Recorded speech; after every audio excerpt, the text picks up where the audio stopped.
Hey everyone, so today I will be going over a set of gloves. These are going to be the Everlast gloves. I guess these are just considered just boxing gloves. A lot of times gloves like this are just, just by default called boxing gloves, but you can use this for other sports such as MMA and Muay Thai. These specifically come in a 16 ounce, and let's just kind of go from there. I guess they do have, what is it called here? Everfresh.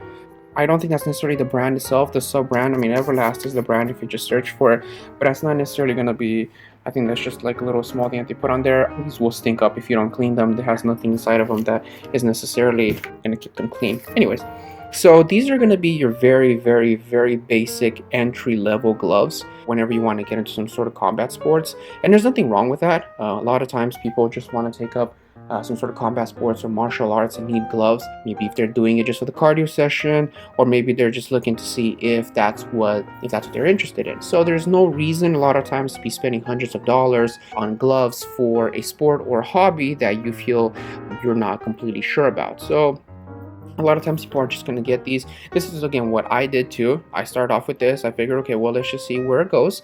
And pretty much after that, I just stuck with it. And then I ended up getting more expensive gloves. As you can tell here, if you've seen boxing gloves before, you'll notice why these are so different. First off, these are so there's two types. You're gonna have a strap, you're gonna have lace-up gloves. From my understanding, at least, actually I think Everlast does have, Everlast is a brand that's known in the boxing world. They do have lace-ups. At the time when I bought these, I didn't know about those, so I just bought by default whichever ones came with them, whichever ones I found. So these are gonna have just like a very basic strap. Oh, for you guys here. And this strap here, it's very small. A lot of times when you have higher end gloves, the strap is actually going to go around at least once and then come back, because pretty much for your wrist, you want to be able to have a good wrist support. When you put these on, here's what's going to happen. I obviously don't have wraps, so it's obviously going to be a little loose, but here's what's going to happen. The actual Velcro, if you want it nice and tight, you actually kind of run out of Velcro space. So that's kind of a problem. That's something that you don't notice at first, especially if you're a beginner.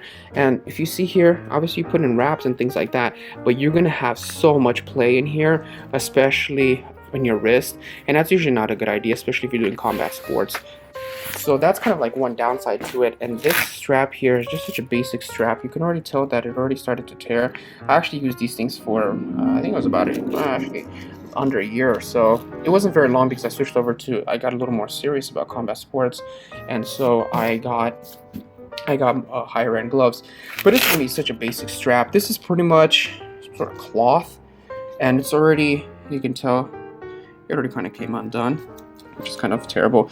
And it's just the only leather part is right here, where it just kind of comes out from the glove. And then this is going to be just this little stretchy part here that pretty much does nothing in terms of support.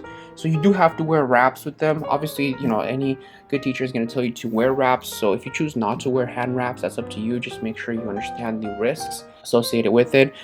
But this here pretty much does nothing for you. And so just kind of be aware of that, especially if you're an entry-level person. You could probably find, you could find some other type of gloves, maybe cheaper if somebody else is saying they're used. Anyway, so you kind of slide it in basic, and then right here, these are 16 ounce gloves, which is kind of weird because a lot of times for 16 ounce gloves, you're going to have a lot more padding. But if you notice these here, this is obviously, this thumb is separated. So the problem is that a lot of times you can actually injure your thumb. It is connected to this, but this does come out. So you can injure your thumb. That's happened. I've done that so many times up to the point of where I couldn't really feel my thumb anymore. So for 16 ounce gloves, that is very little padding. Pretty much the only padding that's going to protect your hand and your sparring partner is just, let me go ahead and kind of give you a few, just that. And that's not very much. I'll tell you this right now, especially if you're a newcomer. Usually what I notice for new people when they start off on a martial art, they usually go too light or too hard. Too light obviously is not going to be a problem, but the problem is if the person goes too hard, this is not going to be very much padding and you can hurt somebody. So I'm a little kind of discouraged, actually a little puzzled as to why companies such as Everlast, that's known in the boxing world, is going to have such little padding on there. You're not going to have any sort of support here. So if you do some sort of mixed martial arts, or if you do Muay Thai, that is going to be an issue right here, because a lot of times you can you can't, when you catch a kick, you can't catch it with the side here. That's not going to be any support at all. You will get injured. Believe me, I did get injured. And you can tell how pretty much how thin this is right here, because I'm able to actually, you can actually see my fingers through it. So I would recommend, if you guys are starting off on a mixed martial arts or boxing hobby, kind of steer clear of these. I didn't know any better at the time, so hoping that this will help you guys out. So once again, these are the Everlast 16-ounce gloves. You get them in different colors and things like that, but I would recommend staying away from them if you guys can. All right, thank you.